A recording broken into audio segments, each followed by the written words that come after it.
And a very good Monday morning to major developments on that hantavirus outbreak overnight. The Americans exposed on that cruise ship arriving in the U.S. just hours ago. It is May 11th. This is today.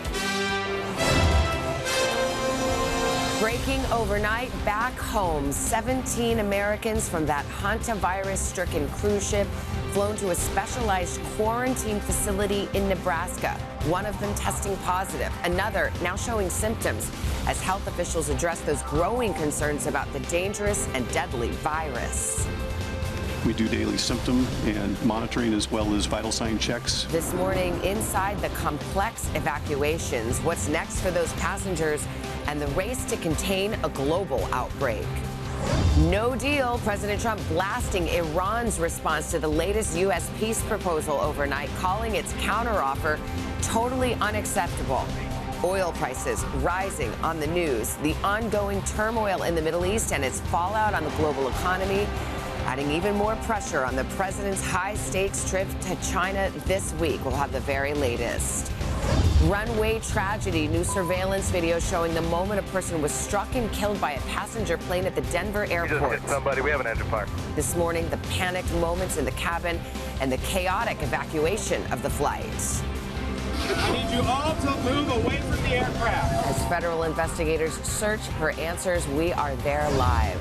Just Do It, our exclusive one-on-one with the CEO of Nike, plucked from retirement to lead the iconic company's turnaround. Where we make mistakes is when we forget that who we're serving. We're serving consumers, we're serving athletes. What he's doing about a sales slump for one of America's most recognizable brands and his plan to win back your business. Those stories plus, what's the word? Jimmy Fallon stopping by live to reveal some exciting news. And clean sweep. Deflected by McBride, fronts in a three. Bang! The New York Knicks eliminate Philadelphia to advance while Minnesota pulls off another big upset. Determined to get one here. Fight the Bear! To tie their series against San Antonio, we have all the hoops highlights and big news for football fans. The exclusive reveal this morning of next season's first can't-miss Sunday night matchup. Today, Monday, May 11th, 2026. From NBC News, this is Today with Savannah Guthrie and Craig Melvin. From Studio 1A in Rockefeller Plaza. Hi, everybody. Good morning. Welcome to Today. It's Monday morning, and we're glad you started your week with us. Yes. Let me tell you who's most excited on this Monday morning. Yeah. Knicks fans here in New York. This lady behind us. There's a woman who showed up early. Knicks fans haven't been this excited in a long time. They beat the 76ers by 30 points yesterday to sweep them. You had to say that, didn't you? It was a sweep, but it was brutal for Sixers fans. Yes. So we'll move on, shall we? Breaking news on the race to contain the hantavirus this morning. Here's the scene in Omaha.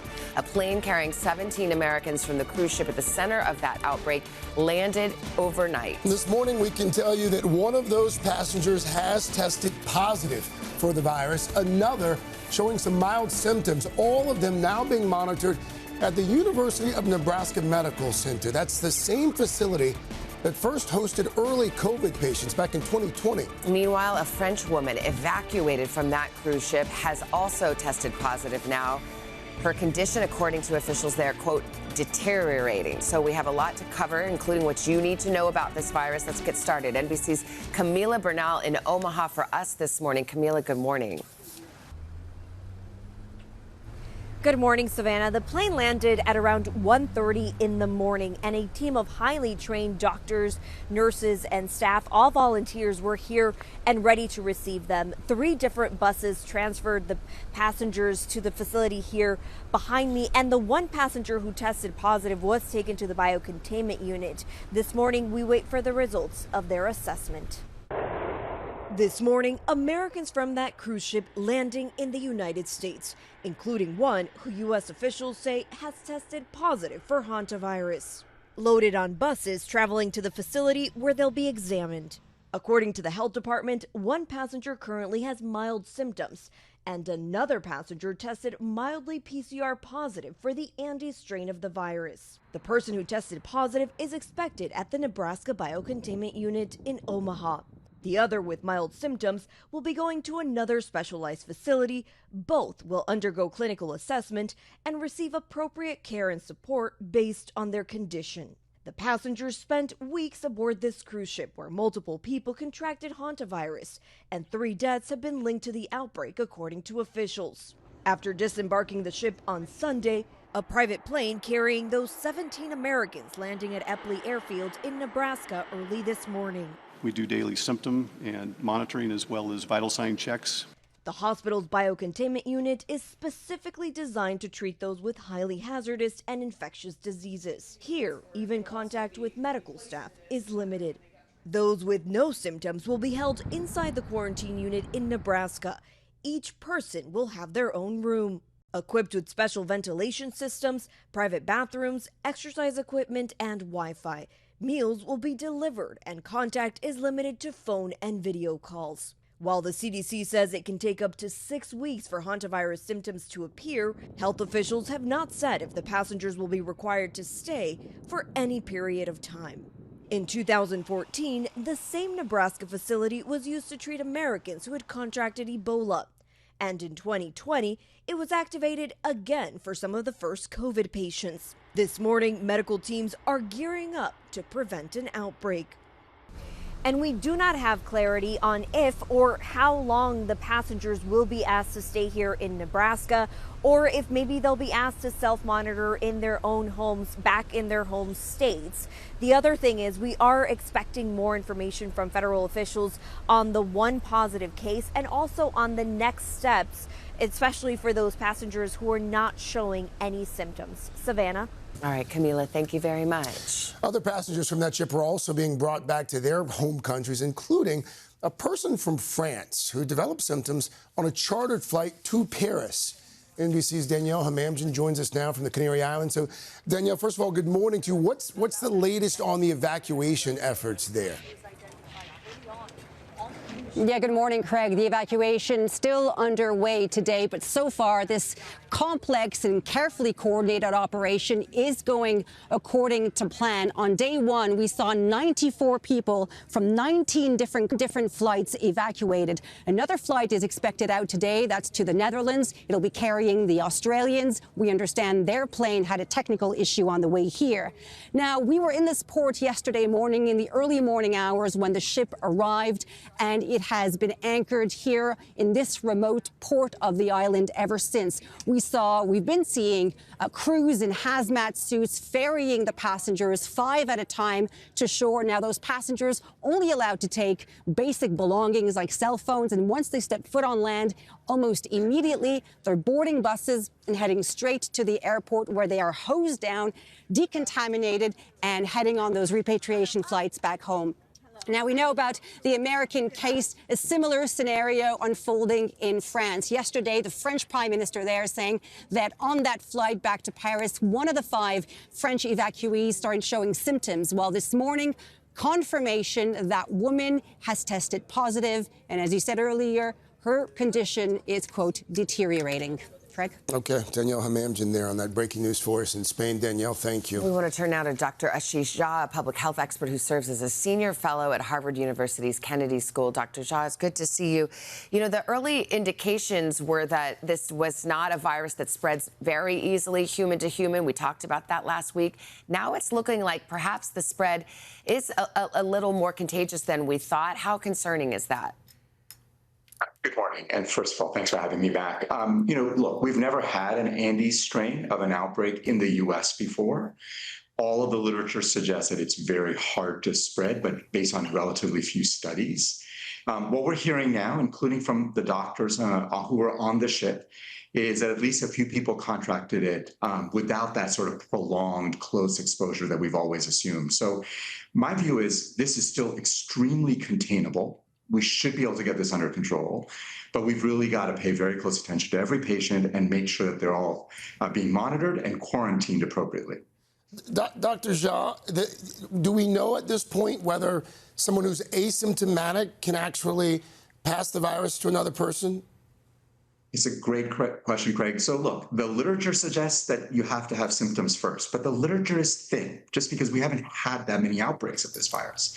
My working assumption still is that it's going to be symptomatic people who are going to spread it, but we shouldn't assume that. We should basically be monitoring every single one of these patients who are people who've come off of the ship and making sure that they go through a quarantine and that they're being tested regularly, both symptoms and blood tests, to answer the question that you were raising, Craig. They say that the symptoms can appear anywhere from, I don't know, a few days to 6 weeks. So are you suggesting that these passengers who return to the U.S. should be in quarantine for 6 weeks? Look, I want to get this outbreak under control and done with. I do not want to see more spread to other people. I think the safest way to do that is what, for instance, Spain is doing. Spain is putting all of the people who came off the ship on a 6-week quarantine. I think that's probably it is the safest route moving forward. And that's what I think we should do, partly because we don't have full understanding of the transmission dynamics of this virus. And we should, I think, at this point, err on the side of caution and really work to get this under control. Yeah. Well, we know what happens when that doesn't happen, so we don't want to see that again. Dr. Jha, thank you very much. Appreciate it. Another major story that we're following this morning, a new setback in the now weeks-long push to end the war with Iran. President Trump announcing the U.S. is rejecting Iran's latest offer, calling it, quote, totally unacceptable, without any specifics on what exactly was proposed. NBC's chief international correspondent Keir Simmons joins us with that story. Keir, good morning. Hey, Craig, good morning to you. Yeah, it's one of those mornings where negotiations appear to be going backwards again, putting upward pressure on oil prices. Iranian state media reporting that one of the demands put to President Trump, which will not be appreciated here in the Gulf, is Iranian sovereignty over the Strait of Hormuz. President Trump rejecting Iran's latest counter-proposal passed on by Pakistan, writing, "I have just read the response from Iran's so-called representatives," and adding, "I don't like it. Totally unacceptable." While this morning, Iran's foreign ministry spokesman insisting their position is legitimate, generous and responsible. In an interview broadcast Sunday, Trump complaining Iran's new leadership are hard to negotiate with. They make a deal and then they break it, then they make a deal, they break it. It's a difficult group. Iran's supreme leader is injured from a strike that killed his father, a senior Iranian official has confirmed, to the head, back and knee. But he insisted he is in full health and able to conduct meetings. This morning, Iran says its demands include the US lifting its blockade and releasing Iranian frozen assets. While Israel's prime minister, asked by 60 Minutes whether the war is over, saying there needs to be a deal over Iran's nuclear program. I think it accomplished a great deal, but it's not over because there's still nuclear material, enriched uranium, that has to be taken out of Iran. An unrelenting standoff, the Strait of Hormuz still almost at a standstill, as gas prices continue to soar, reaching $4.52 a gallon on average in the US today. On Meet the Press, Energy Secretary Chris Wright not ruling out the possibility of that rising to $5 a gallon. Well, I'm just avoiding price predictions, but I will say the United States is in a tremendous position. We're by far the world's largest producer of oil. The picture here in the Gulf, Craig, we've had more drone strikes, including on a cargo ship off the coast of Qatar here, even while its leaders were in the US meeting with the Trump administration. At the same time, some Qatari tankers appear to be getting through. Craig, it's just a volatile situation. Craig? Our chief international correspondent, Keir Simmons, for us there. Keir, thank you. President Trump heads to China today, where the war in Iran and its impact on the global economy is expected to take center stage during high-stakes talks later this week. NBC's Ryan Nobles has more on that. Ryan, good morning. Hey, Savannah, good morning. The president expressing optimism about his trip to China, but it comes as the situation in Iran remains complicated and that ongoing conflict creating problems for the president right here at home. This morning, President Trump setting the stage for his important visit to China, his second visit to the country and the first in this term, during a time of high tension between the two superpowers. President Xi is a good man, smart man, loves China, and I look forward to being there. This trip was once delayed before, in part because of the war in Iran, a war that continues despite a fragile ceasefire. Democrats arguing the ongoing stalemate with Iran will put the U.S. at a disadvantage in any negotiation with China. President Trump's going in there, in some respects, asking for Chinese help, not demanding it. Amid the conflict, China has called for the opening of the Strait of Hormuz, the waterway critical to those rising oil and gas prices. A major concern for Americans just ahead of the summer travel season. And with the Trump administration under pressure, Transportation Secretary Sean Duffy is facing backlash for his latest project. We're encouraging everyone to go take a road trip to celebrate America's 250th birthday. A family road trip reality show filmed with his wife, Rachel Campos Duffy, both former MTV reality stars in the 1990s. Duffy says all of the show's production costs were covered by a nonprofit group instead of taxpayers. That group's sponsors ranging from airlines to corporations like Google and Boeing. Comcast NBC Universal, the parent company of NBC News, is also listed as one of the sponsors. We said we were going to do a road trip. I love it. The Department of Transportation telling NBC News the Great American Road Trip is an independent organization, and how and who they accept donations from is their decision. Democrats raising concerns, including former Transportation Secretary Pete Buttigieg, who called it, quote, brutally out of touch, while regular families can't afford road trips anymore. But the Transportation Department saying Duffy has worked to make cars more affordable and telling Democrats to, quote, sit this one out. And so over the course of 7 months, we just kind of found these moments. And as Congress returns after a week-long break, Minority Leader Chuck Schumer sent a letter to his colleagues this morning promising to oppose GOP plans to appropriate $1 billion in taxpayer funds to help pay for security enhancements for the new East Wing ballroom that's currently under construction. Savannah? All right, Ryan Nobles, thank you very much. All right, time now for that first check of the forecast. For that, we say good morning to Dylan, in for Al, and our friends out west looking at some heat, huh? Oh, yeah, they've been looking at some heat for quite some time, guys. Good morning. We've got record-breaking high temperatures in the forecast once again today for basically the western third to half of the country. Casper, Wyoming, Reno, up into Portland, all these areas with the red dots here do have the potential to break record highs today. Look at some of these numbers. Las Vegas, 103 today, 104 tomorrow. You cool things off a bit for Wednesday with a high of about 95 degrees. Salt Lake City up to 93 degrees tomorrow. Even Denver getting close to 90 degrees on Wednesday.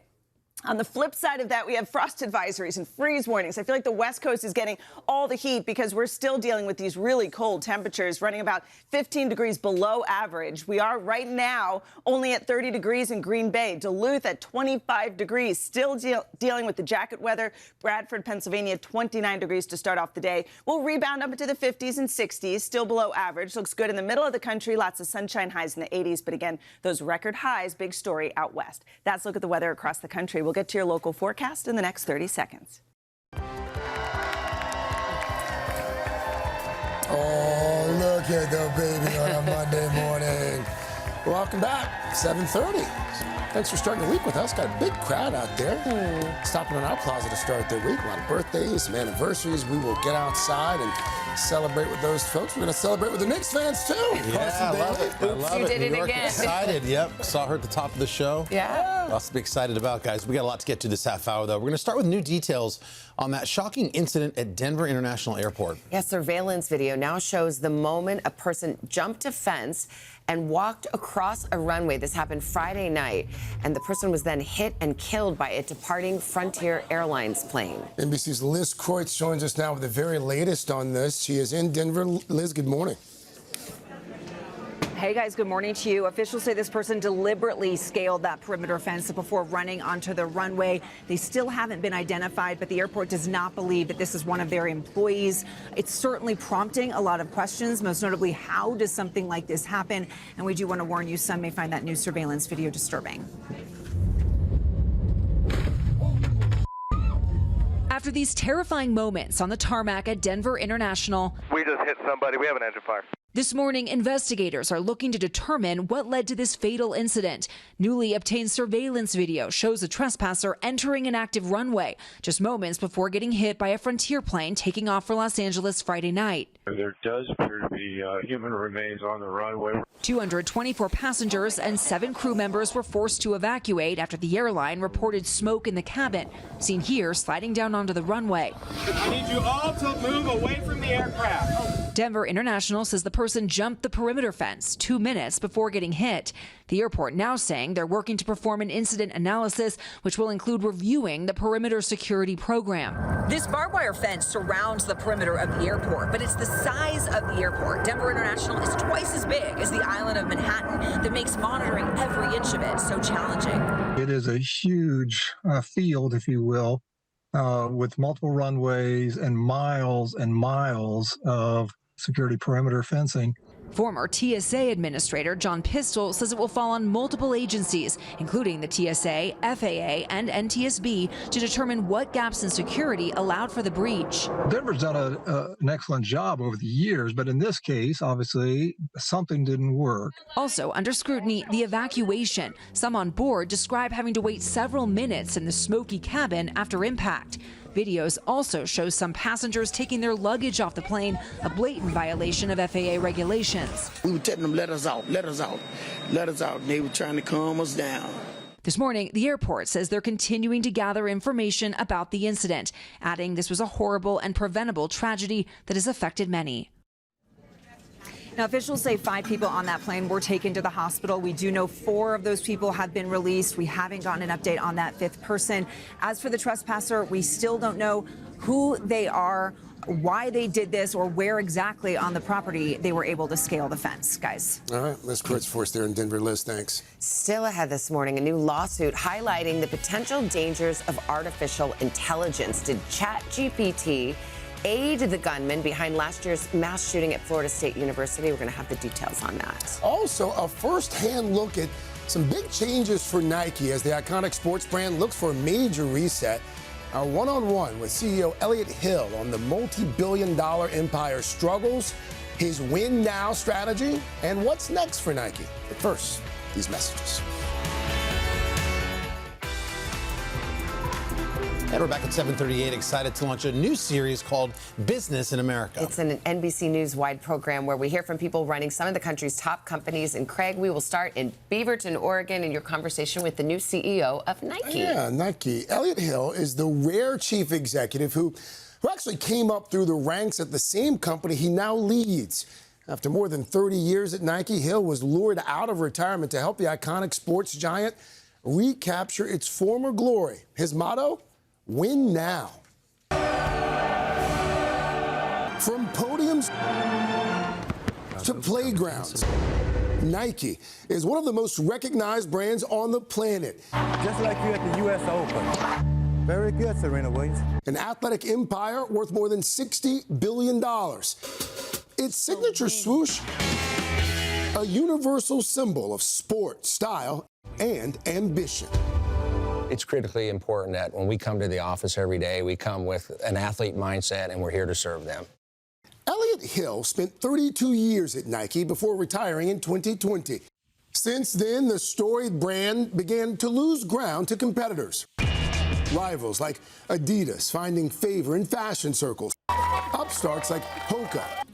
And On Running, innovating on the athletic scene. Craig, how are you? Good to see you. Hill was brought back as CEO in October 2024 to help right the ship at Nike. See some of the magic. And shareholders are watching closely as Nike stock has dropped in recent months. In a show of support, Hill personally bought more than $1 million of stock. What's happening at Nike? I think it's a reflection on where we are in this moment in time. We're in a cleanup mode and we're a reset mode. We're setting this business up for the next 40 years. How could a company like Nike, I mean, one of America's greatest brands, how could it seem to have lost its way? You know, I think there was a couple strategic shifts that happened that COVID didn't help. Where we make mistakes is when we forget that who we're serving. We're serving consumers, we're serving athletes. How has the business changed? The consumer's certainly more connected today, digitally. Trends seem to be moving a little faster to me than they did in the past. But the core of what we do does not change. This is called the Walk of Fame. Hill has reorganized Nike into groups focusing on specific sports like baseball and soccer. There's also a renewed focus on innovation with its state-of-the-art sports research lab. New innovation called the AeroFit. It's clear that they're betting big on this summer's World Cup, co-hosted here in the U.S. How many teams do you guys sponsor? We have 12 teams. The changes have brought some difficult trade-offs, including layoffs and a shift in pricing. How do you square the fewer sales with the affordability crisis that a lot of Americans are facing right now? In terms of affordability, it's something we watch all the time. And we've been really cautious and thoughtful about when and how we take price increases for our consumer. You said recently that tariffs are going to cost Nike about $1.5 billion this fiscal year. Where does that money come from? Well, you know, it went straight to the government, and we're now in the process of following the guidelines that the government shared, and we're waiting to see what happens in terms of return. But the $1.5 billion, was that, did it have to get straight off the bottom line? And, you know, we tried to cover some of that with price increases and some other things that we did with our partners on the wholesale side of the business, and then also from manufacturing. But it's tough to cover that all at one time. So some of it did have to get passed down to the consumer? Small. But we were thoughtful about it. If you look at it, back to school, we didn't take any price increases because we wanted to make certain that we were thoughtful about the timing of those increases. Here at Nike, Hill is part chief executive, part pitchman. Everybody good? So are they, and part cheerleader for the workforce of 78,000 employees. I read that when you started, you actually gave out your personal email address. Yeah. To all the employees. It was crazy how many emails I received and text messages. It was humbling, and I responded to every single one of them. You're getting choked up talking about this place. Well, it's you know, it's not a job. It's personal. Yeah, I get that sense from you. Yeah. Is that why you came out of retirement, to turn it around? It's a place I care deeply about. What sparks inspiration for you? Human performance, athletes that somehow find a way to find another gear when it's needed inspires me like no other.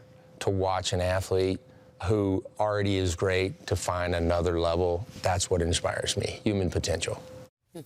I mean, listen, you know, he's been there for more than 3 decades now. Clearly loves the place, but he will be the first to tell you that it's not gonna happen overnight. Yeah. It's like turning around an aircraft carrier. So, but you know, it's interesting when you talk to him because he's one of these guys. He's been around the business so long.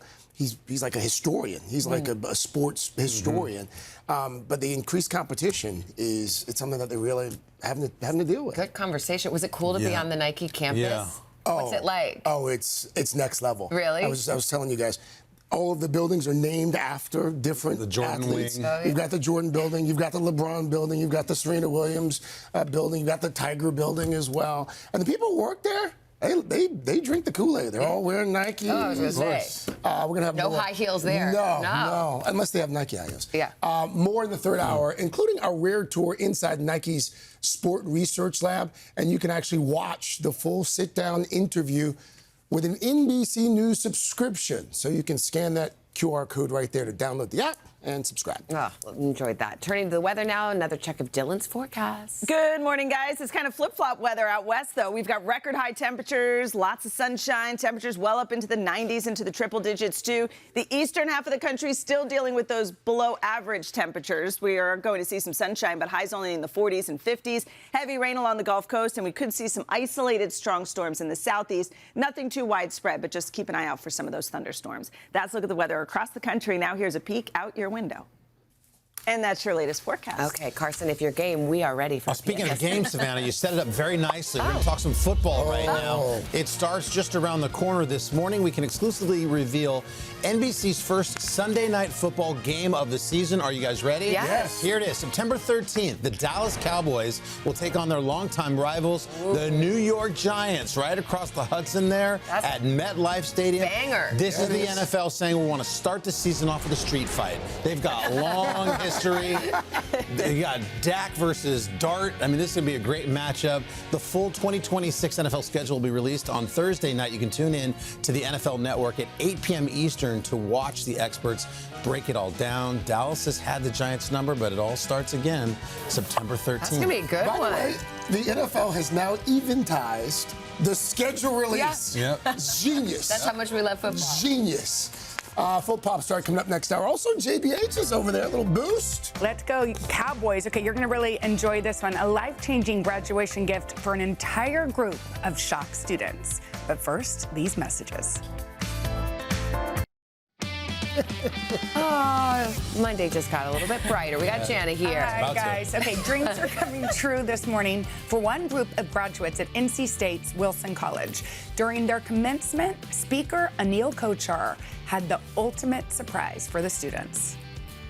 My wife, Marilyn, and I are providing a graduation gift to cover all the final year educational loans incurred by the Wilson College graduates during the 25-26 academic year.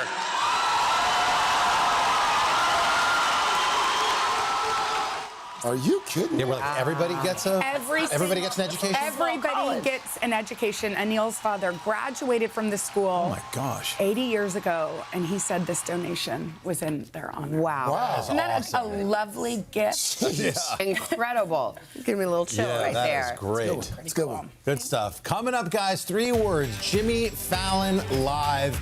And we were playing Cameo Word Up earlier this morning. I was trying to figure out why, and now I know why, and it has to do with Jimmy being here in Studio 1A. Some exciting news to share. We'll get to that. But first, your local news and weather. And these quick messages. And if you know, you know. It's 8 o'clock on Today. Coming up, breaking overnight, Americans aboard that hantavirus-stricken cruise ship now back in the U.S. One testing positive, another showing symptoms. They'll decide who needs stricter monitoring, who needs less monitoring. What's next for those passengers as the race to contain a global outbreak intensifies? We'll have the very latest. Then, spreading the word, Jimmy Fallon is here to reveal some exciting news. What? We'll find out the fun and games the Tonight Show host has up his sleeve when he joins us live in studio. All that, plus Prada's big payday. We're all so thrilled. How Beatles fans can get back to this iconic scene. And the voice goes green. Riley Green. It's all coming up today, Monday, May 11th, 2026. Celebrating my 80th. Shout out to St. Louis University. Go Billikens! Married 50 years today. I love you, Grammy. Hello from the Plate of Maryland. Macomb, Michigan. Jacksonville, Florida. Chickawaga, New York.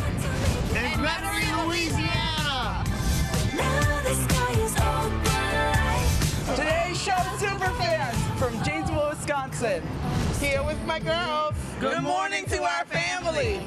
It's Taryn's 15th birthday. Celebrating our 5th anniversary. Good morning, everybody. Welcome back to Today. It is nice to have you with us bright and early on a Monday morning. Yeah, we'll get outside, hang out with those folks in just a bit.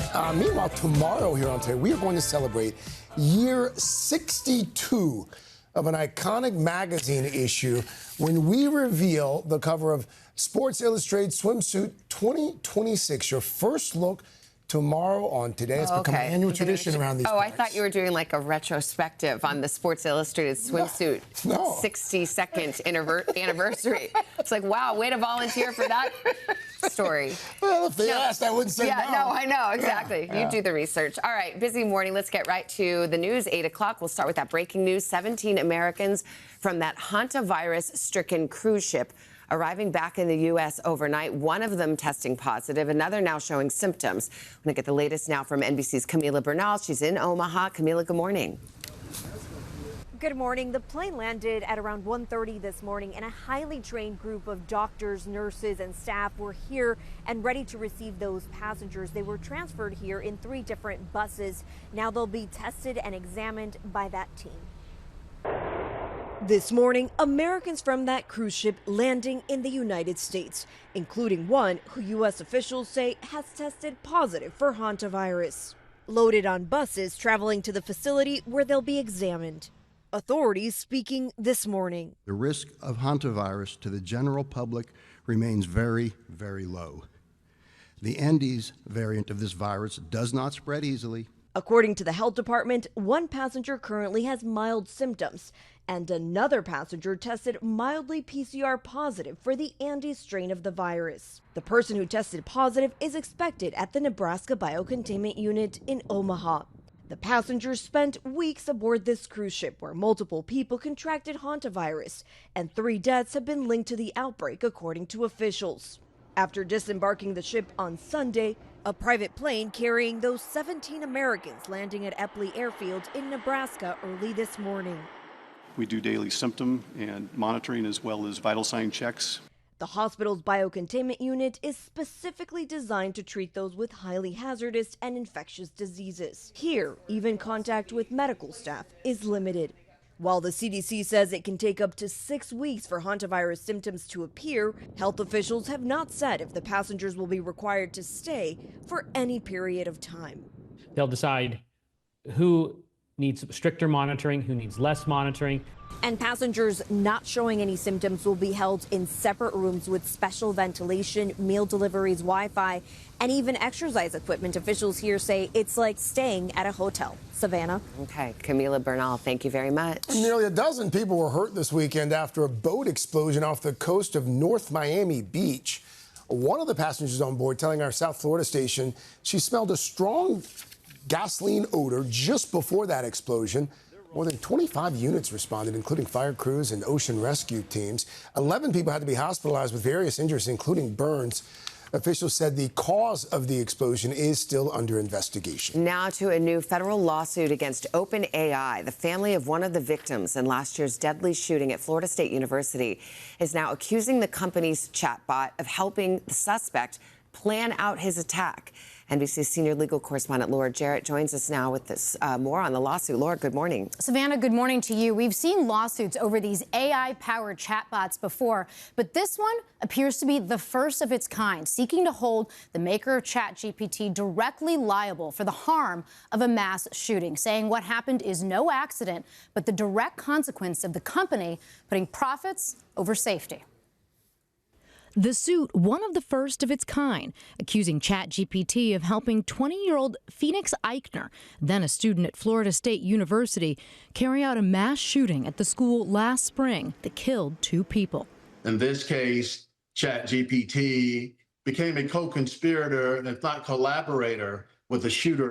The complaint detailing several of Eichner's alleged AI-powered chatbot, including instructions for how to use the weapons he'd obtained. Just hours before the shooting, Eichner asking how many victims it would take for a shooting at a school to receive media attention. The bot responding, 3 or more people killed, excluding the shooter, is often the unofficial bar for widespread national media attention. Eichner then following up with, if there was a shooting at FSU, how would the country react? But ChatGPT did not flag or escalate the conversation, according to the complaint filed Sunday by attorneys for Vandana Joshi, the widow of Tiru Chaba, a father of 2 who was killed in the shooting. Instead, her attorneys say the chatbot egged him on.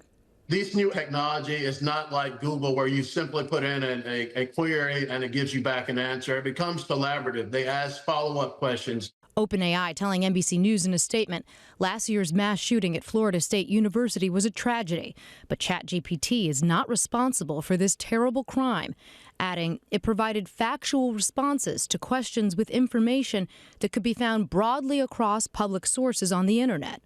The new suit comes as OpenAI faces increasing scrutiny over its safeguards for chatbots when some users may be in a mental health crisis. And Florida's Attorney General announced last month his office has opened a criminal investigation into ChatGPT's role in the FSU shooting. If it was a person on the other end of that screen, we would be charging them with murder.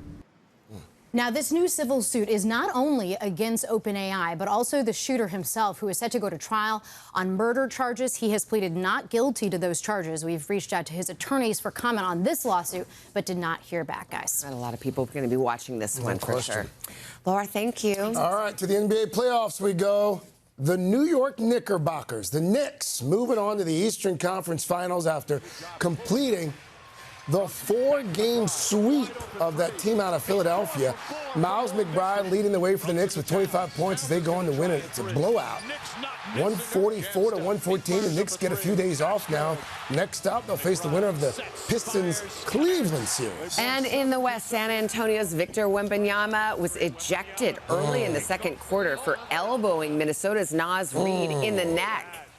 Timberwolves took advantage of it, too. They went on to win it. Game 4, 114 to 109. So that series is all tied up. Yeah. 2 games apiece. That's going to be fun to watch. It's interesting that you said Knickerbockers, and then you said that team from Philadelphia. Well, people know the 76ers. The 76ers. People know the 76ers. Or you would say the 1776ers. Sixers, yes. Say the full thing. Yes. Carson, what you got? All right, guys, coming up on Pop Star, a bold move from beloved comedian Nate Bargatze, what he's doing to drive down ticket prices for his big movie debut. All right, first, guys, we know we're in a good time because guess who's here this morning? Jimmy Fallon making his visit extra special this morning. He's bringing some pretty exciting news for us around here right after this. Let's try Abby. You guys agree, Abby? Oh, I think it's really allowed.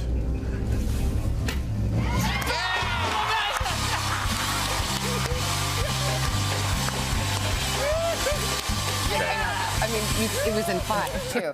We're back with a clip of our good friend Jimmy Fallon. You celebrate that much for getting it in 5? I was too excited about that. Jimmy, you're here with us this morning. Do you have any idea why we just showed that clip? This is very exciting. I have a big announcement to make. We've been developing Wordle as a game show for the past 2.5 years with the New York Times. And it's official. We are making Wordle game show with our host, Savannah Guthrie. Oh. Come on, Savannah. Oh, my gosh. We can tell everybody. I know. We've been holding this secret between us for like a long time now. Yes. And we're going to make Wordle a game show. I'm so happy it's you. We were looking, we were like, who's the perfect host for this? We need to have someone that looks like they play Wordle, someone that knows how to run a show and host it. And we did the pilot, and you are amazing, by the way. I thought you picked me because I have a skirt that looks like a Wordle board. Look at your outfit. I mean, this is like, you know. That is perfect, yeah. Tell me, I mean, Wordle is a huge phenomenon. Even the Pope plays it. Yes. Why did you think we can make a game show out of this? I just think it's just the first game in like decades that I think it's that everyone plays. Yeah. And everyone talks about it and sends it to each other. It's very social. My kids play it with me. Yes. Yeah, I play with my kids every morning. Yeah. Yeah, I got in 2 the other day. You did? Yeah, which is good. You must have really had an explosive reaction to that because we saw what happened when you got it in 5. But it's so exciting. The way the gameplay is exciting. It's good. They're casting for it now. Yeah, I know. We're going to put up on the screen in a little bit. Okay. Because if you think that you're like, a lot of people who know this, like in my family and friends, are like, I think I can be a contestant. These contestants are really good. Yeah, they are. In our pilot, they were amazing. Because do you have a go-to word? Yeah. To start with? Oh, I was going to ask you that. If it's not too personal, what No, is it's your, not personal. do you have a first word that you start with every day? I've been switching it now every day just for fun, but I used to do ocean all the time. Oh yeah, a lot of vowels. Yeah. I do share. Share. Because I think it has some common words and it's a good mantra for life. Yes, I know sometimes, yes. Just a double meaning. How are you going to kick off the day when I play Wordle in the morning? Yeah, exactly. I would share everything. But it's good. Everyone could play it. It's like it's not like a trivia game where you have to like know all these things. In fact, it's like you're just trying to guess a word. It's fun how they've put it together too. It's like super fast-paced and fun, and it's great like family game. I love a game and a show that you can watch with your kids and fun, and you feel like they're learning something exciting. too. And the screens are giant, and it's a giant Wordle board. It's phenomenal. And you'll see that when you get, I mean, it's awesome. Wait, so you've hosted a lot of game shows. I never have. Do you have any tips for me? No, what you were doing is so good. By the way, you know how many people we thought you're going to be great, and then you did it, and like 200 crew and cast, everyone was like, we can't do the show without Savannah Guthrie. You were fantastic on You this. are the sweetest. You were so good. Jimmy, you're funny. Thank you so much for coming on. It's a big announcement. I know it is. It's exciting. We're bringing Wordle to TV. Wordle is coming to TV. NBC, come on, baby. my God, yay. Wordle, let's go! Oh, Craig, oh my. Oh, we got some swag. You brought swag for me? Wait, look, you're so lucky yours is a 5-letter word. We had to make mine savvy. Yeah, you like that? Savvy's a good Jimmy nickname. and Savvy, here we go. Yeah, this is it. Oh my gosh, Wordle is happening. You know, we sent Thank you for the for swag. a long time. I had a text chain called Wordle Nerdles with Carson and his wife. Are you a Wordle Nerdle? Love it. She's the perfect host. Loves games, super smart, awesome on TV. It's going to be great. But there's been like a long time coming, too, so I'm glad it's finally out. It has. I have to say, like, we've been working on this for a really long time. And actually, we just found out in February that we got picked up and we were supposed to shoot in March. And I just want to say, like, a quick just thank you to NBC and to Jimmy and his production company and the New York Times and the studio Universal, because they, you know, when everything happened with me and my family, they just stopped everything and said, we'll wait for you. Of course. And Hollywood is like a really tough business, as you know, and I didn't expect that, and I just want to say thank you. It means so much to me. We can't do it without you. It's just we need you, bud. You're so good, and it's so fun. I can't wait for everyone to see it. It's fantastic. It's just one of those things, you know. It's like it kind of feels strange to do everything right now. Right.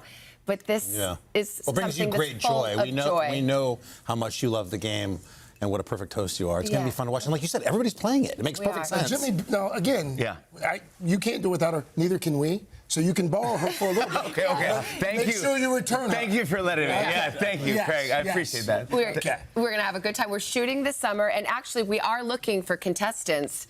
If you want to apply. Call my wife. Okay, the details are on today.com. I know, okay.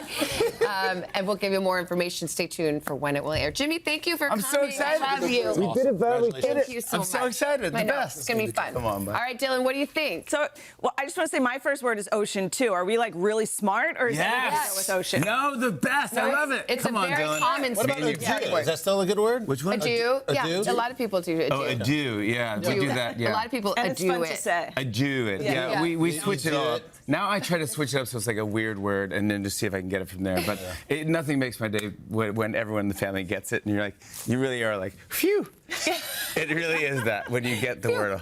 Whew, you don't have to keep this secret anymore. No. Phew. It's out. It's out. I love it. Congratulations, guys. So excited for that. You know what I watched over the weekend for the first time? Devil Wears Prada. No. I did. The first Lindsay one, maybe? he loved it. The first one? Good. I'd never seen it. Oh, the first one. I've never seen it. No, it's good. Yeah. My dad even likes it. Well, my son loved it. Now you can go see Is the it sequel setting you up for starring this Jenna one? Bush I was trying to. Well, people are going to see it, even after the opening weekend. Devil Wears Prada 2, that movie sequel, cashing in big at the box office. Am I having a hallucination? Hi, Emily. You also know her? We were at Runway at the same time, Miranda. Really? Where was I? Well, in its second weekend on the big screen, Devil Wears Prada follow-up held tight to its #1 spot, adding $43 million domestically, hitting a total of $433 million globally. It's doing pretty good. That sum surpasses all ticket sales from that original movie that you just saw. And at this rate, it seems like we could be heading down to Runway for a third movie. Right? Back to the runway, do it again, run it back. I don't know. Okay, we got one more in us? live in this one for a minute. We got one more? Yeah. Maybe a bigger role for Jenna in the third. Well, yeah. There you go. Next up, the Beatles, the band heading back to this famous rooftop. Don't let me down. Don't let me down. No. That's the former headquarters of Apple Corps, the Fab Four's record label. It's where they recorded Let It Be. It's also where they had their final performance, and now it's the site of a new fan experience located at 3 Savile Road in London. The new exhibit's going to allow fans access to that rooftop studios and Beatles archives, and the opening date has not yet been announced, but we're keeping our eyes out for that. It's pretty cool. Speaking of iconic British bands, Oasis is up next. Last year, against all the odds, the band reunited on stage.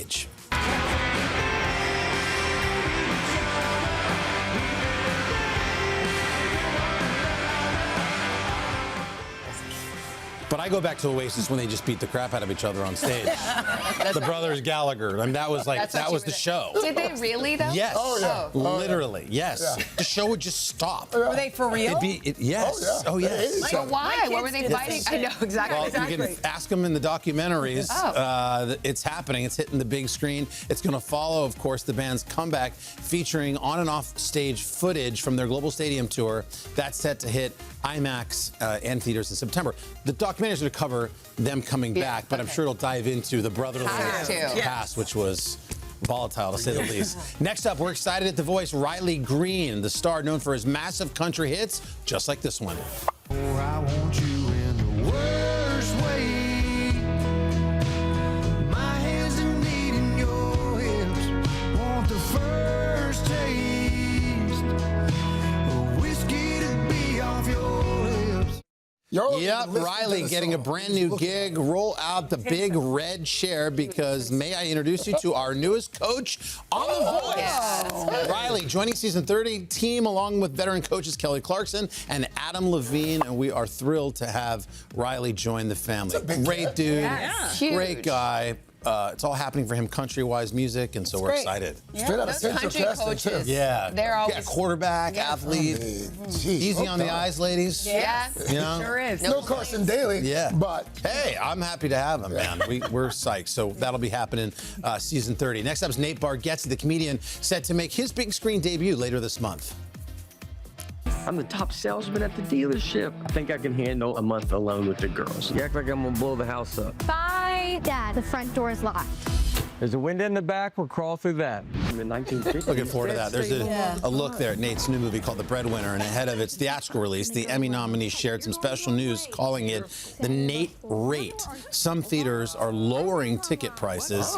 Each deal is a little different, so check your local theater to see what discounts might be offered in your area. The Breadwinner is hitting theaters on May 29th, and next week he's going to be sitting down, well, so one of us will be, with Nate Bargatze himself live right here in Studio 1A. And finally, Legally Blonde. All right, these frenemies are reuniting. Hey, have you met Vivian? Oh, hi. Vivian Kensington. Do you know her? She's, I'm his fiance. I'm sorry, I just hallucinated. What?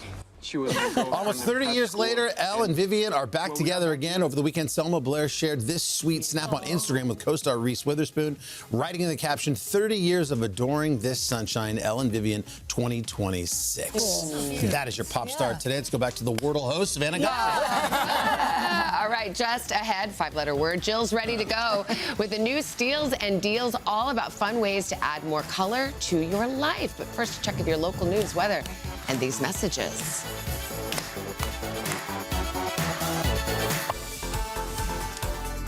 This morning on Today's Consumer, the hot market for super fakes. These are counterfeit bags that look and feel just like the real thing. NBC's chief consumer investigative correspondent Vicki Nguyen looked into it for more than 9 months, and what she found may surprise all of us. Hi, good morning to you all. Yeah, there are so many reasons to avoid purchasing bags like this. They may look legit, but experts say they are often made with materials containing chemicals. And as we learned, the rise in these so-called super fakes is also making it a lot easier for consumers to be fooled, even when you think you're buying the real brand name bag. This is real Louis next to fake Louis. Counterfeit versions of designer handbags are the talk of TikTok. This is definitely, I think, the most real looking one. Sending a new generation of customers to places like Canal Street in New York City, where our undercover cameras spotted bogus bags from Chanel, Dior, Goyard, and Louis Vuitton, all selling for a fraction of the real deal. How much for this one? So we took to the streets to see how good these fakes have gotten, buying 7 bags from various sellers for $60 to $165 each, thousands below retail price. We also went online, where we found even more expensive versions of the so-called super fakes that come complete with dust bags and boxes designed to make them look legit. Some selling for hundreds, even thousands of dollars, claiming to be made from the same materials and in the same factories as the brand names. Looks really good. We showed our bags to Entropy CEO Vidyut Srinivasan. His company partners with thousands of retailers, wholesalers, and resellers, including auction houses, secondhand stores, and social media marketplaces, to verify the authenticity of handbags and apparel. How good are these super fakes now? They're fantastic. Using a special device with a microscopic lens attached to a smartphone, Entropy's technology allows resellers to take photos of a bag's material, hardware, and tiny details like stitching. Then, with the help of AI, the app compares that to its data on millions of verified bags. So once it verifies and says it's authentic, what comes up? You get this certificate, right? And then you can share it. If the item passes, like this real Hermes bag did, Entropy certifies it as authentic with a money-back guarantee. Can you put that to the test for us? Sure, yeah. While they looked good at first, upon closer inspection, we could see small flaws in the stitching and feel of the materials. And as expected, none of our bags passed authentication. Srinivasan warns buyers not to go for the fakes because they can be harmful. We've tested 1,000+ handbags. About 70% of them had hazardous levels of lead on the outside. He says counterfeits sometimes contain lead and cadmium to keep the bags looking new or to add weight to the hardware, chemicals that can be harmful when ingested. And then there's the problem of super fakes getting into the real supply chain, with fraudsters buying the real bag and returning a fake one. In fact, an annual retail industry report estimates return fraud costs retailers $103 billion each year. It's impossible to get an exact number. This could be anywhere from a 1% to 5% problem in terms of overall returns. So there are unsuspecting customers who try to do all the right things, go to a legitimate retailer, and end up with a fake bag. Yes. This is a fake Chanel bag. Bethany Frankel is saying she thought this vintage Chanel bag was real. It cost more than $3 grand at a vintage shop.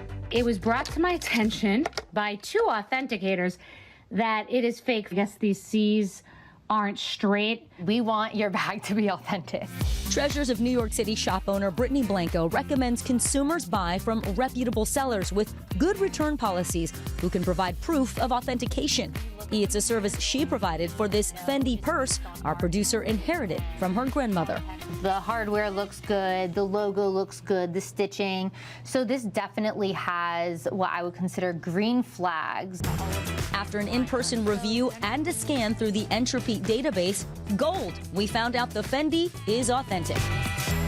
We're so happy for Yael. All right, that really is the moral of the story here. If you want a luxury bag, but you're on a beer budget, buy vintage or secondhand. There's also a ripple effect to buying fakes, right? Money from these industries is often used by criminal cartels to fund other fraud and scams like human trafficking. Plus, of course, the concerns over the dangerous materials used in the bags that you touch. We did have our bags here tested by an EPA-certified lead inspector, Kevin Chandrapal, with Lead-Free NYC.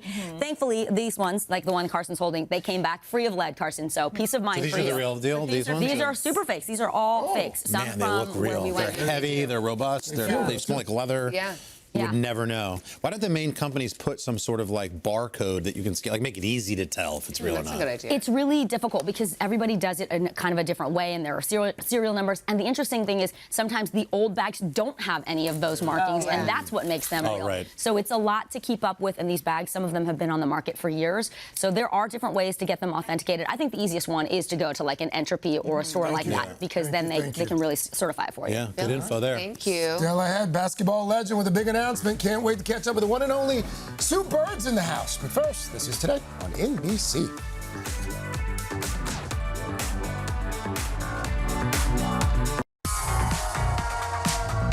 We are back with Basketball Hall of Famer Sue Bird. Sue is a 5-time Olympic gold medalist, 4-time WNBA champion, a 13-time All-Star, and her resume is growing now because Sue Bird is now lending her voice to NBC's WNBA coverage as a studio analyst. Colleague, welcome. Thank you. Congratulations. Yes, thank you. This is very exciting for all of us as well who had the opportunity to work with you over the years. What I love about this new gig, 21 years. Like you were one of the OGs in the WNBA, and now you've become one of the faces of the coverage. What's that like for you? I mean, it's so exciting. You know, for so long I played, like you said, was in the trenches of it. I understand the game on a different level.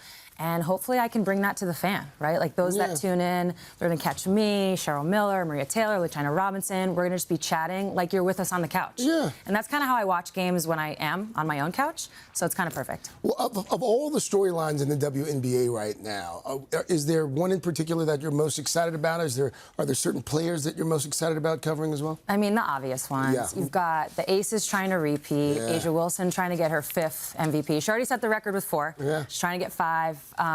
Caitlin Clark is back from injury. Will Indiana, a team that almost got to the finals, will Caitlin help them get to the finals? Paige Beckers, Dallas Wings, #1 pick. They were absolutely dead last year, but now they have another #1 pick in AZ Fudd. They just beat Indiana a couple days ago. So there's honestly so many. There's literally a storyline for everybody. It's been so fun to watch. Carson and I were just talking about this morning. He was talking about a game over the weekend. It, like just the rise in popularity of the WNBA. You weren't just a part of that on the court. Off the court, you were one of the earliest advocates for pay equity. Yeah. And now the WNBA signed this big 7-year deal. We're going to start to see the salaries rise as well. What's that been like for you, watching a lot of that work that you started come to fruition? Yeah, I mean, very rarely do you start out, you know, kind of like speaking about the things that maybe other people don't see. You're trying to be at the front lines of that. Very rarely do you see it turn the corner so quick. Yeah. So I feel really proud of like those of us that were around for so long fighting for it. And then really the current players. I always say about this new generation, like I kind of joke, we were kind of the shut up and dribbles a little bit. Yeah. I hate to say it, but we were told like just be happy with what you get. We started to use our voices. This generation, they're like, no. Yeah. We deserve a rev share. Like, this is ours. You're right. And that's the best part about the CBA, that rev share. If you were at the table for the next CBA, the next collective bargaining agreement, what would you be negotiating for? Ooh. What's next? I think we need a soft cap. Explain that for our viewers. So a salary cap right now in the WNBA is a hard number. It's a fixed number, meaning you can't go over it. Yeah. So you have 12 roster spots. You got to make it fit under what is like a $7 million cap. A lot of people know the NBA, right? Yeah. That's a soft cap. They can actually go over that. They get taxed a little bit, but they can go over that number to make a roster fit. And this way, players can really see their value. When it's a hard cap and you got to just fit it in, some players can get the short end a little bit. When you were a player, what was your go-to pregame meal? Oh, I was pretty basic, man. Yeah. It was like chicken, rice. That's boring. Yeah, potato. Yeah, wow. You know, good for the tummy, though. Yeah. Well, we wanted to celebrate your new gig, but we didn't want you to have, like, boring food. Okay. We brought in some of your cheat food. We asked, and they told us that when Sue Bird is being bad, she has a burger, she has fries, she has ice cream, iced coffee. Is all of that true? Yes. Wow. This is not bad. Okay, good. You are normal, just like us, then. Yeah. Come on. Congrats. We're so excited. Yeah, so same. excited. Thanks for having me. Well done. Next time you come back, we'll talk about the Olympics in 28 as well, because you're running our Olympics team, too. You can catch the WNBA's return to NBC Sunday, 1 o'clock Eastern, on NBC and Peacock as well. We're playing your song, Sue, Round Ball Rock. And also look out for Sue's podcast, Bird's Eye View. It's going to return this month, available wherever you get your podcast. Jill's Steals and Deals is sponsored by the Wells Fargo Active Cash Credit Card. Shop like a 2%er with Active Cash. Welcome back. Spring is in full bloom, and this morning on Steals and Deals, we are shining bright with pops of color. Our friend, lifestyle and commerce contributor Jill Martin is here with deals up to 82% off. Get ready. Get this QR code ready to rock. Jill, good morning. Steal. 5 letters. Yes. Okay. And I just want to say Wells Fargo credit card holders get special 24-hour early access to my Steals and Deals, so make sure to sign up. Okay. First of all, I want to say congratulations. I'm so psyched for you. I'm a big Wordle fan. Exciting. And plain is my word every day, and I had it in one already. Oh, so, you did? Yeah, oh, good. Yeah, so I'm applying as a contestant. You should. But first, the Lago leather shoulder and crossbody handbag, great for travel. The retail $495, the deal price $89. 82% off. What I love about this is just the buttery leather, all different colors, fun for a pop. It has organization on the inside, which I can show you here. It has all the pockets, the sections, the snap. You could wear it as a ladylike bag or as a crossbody, and it has that snap. So this is a great... It also goes over the shoulder. Yeah. So there's like 3 ways to wear it. And it's like that clown bag, and it's $89, 82% off, meaning you things can come out of it. in Yeah, okay. Okay. So this always does super well. The Our Place Always pans, griddle pans, or bakeware sets retail $69 to $199.95. Deal price $34 to $99, up to 51% off. So let me start with your options. You have the 12.5-inch pan or the mini 8.5, and that's perfect for anything from sautéing, frying, roasting, baking. Then we have the mini griddle pan, great for baking, brunches, or oven roasting. It's smaller, so it will fit on one burner. And last, we have this incredible 5-piece bakeware set. It comes with 2 baking pans, a loaf pan, oven mat, and the full-size version of the griddle pan. It's all made without forever chemicals, and this is a very rare deal. So, and cute colors. Don't lose so pink, you have a kitchen that needs a little sprucing up. Pick a color that you could leave out, because these are ones that you'll want to leave out. Okay, the Vinrella umbrella in a bottle, set of 2. Vinrella, Vino, umbrella, Vinrella. Cute. Retail $55.90, set of 2. Deal price $27, 52% off. What's great about these, obviously, is how to gift sort of a lame gift, an umbrella. It's so cute. No, I actually think it's great. But also, it makes it so cute. It looks like a wine bottle. Yeah. But when your umbrella is wet, you put it back in there, and then you could put it back in your bag. So that's the trick. So it doesn't, you won't get anything else wet. Thin, too. So it would fit in your bag over here. Yeah, it comes in a lot of fun colors. Cute. And patterns, and again, set of 2, so you could split them up. Yeah, love that. Okay, the sweet and sour magnetic fan and phone stand, the retail $69.99. Now this is a triumph for anybody. We need this for Craig Melvin. He's always sweating. He's always sweating. It goes to the back of your phone. Yeah. It has different speeds of the fan so that you could put on. I don't want to mess up your hair, but it has different speeds, and then you just sit there and you're cool all summer. And so think about it for all the different things. Sticks to your phone. Yeah, there's a magnet, so you can put it on the back of the phone, and then it has different speeds. $17, which is great. And then the Nicole Miller wireless earbuds, 12 hours of playtime, 12 colors, designer earbuds in all the fun patterns, easy to find. This is amazing because we lose earbuds. Yeah. At least I do all the time. And then last but not least, something I always use because we do not sit in the sun, the Salt and Rays UPF 50 towel and wrap, retail $38, deal price $19, 50% off. It's made for travel and outdoor adventures. It has UPF 50 protection woven into the fabric. Backwards? Yep, it is. Okay. It's woven into the fabric. Yeah. So it blocks harmful UV rays. So if you want to sit out and put it on, it's just that extra Looks like, bit of... Is it waterproof too? Feels like it's moisture wicking and sandproof, meaning you shake the sand off. Oh, love that. Okay, can you go through the products one more time? Yes, we have the Lago handbag. We have the Our Place cookware, the Umbrella bottle umbrella set, the sweet and sour tech fan, the Nicole Miller earbuds, the salt and sour towel and wrap. Okay, Jill, thank you so much. If you want to start shopping, you can scan the QR code or go to today.com/deals. By the way, Today does earn a commission for purchases made through those links. We're back after your local 5 letters news. Hey, thanks for watching. And don't forget, you can catch the Today Show every morning on NBC or take Today when you're on the go. Just follow the Today podcast on Apple Podcasts, Spotify, or wherever you listen.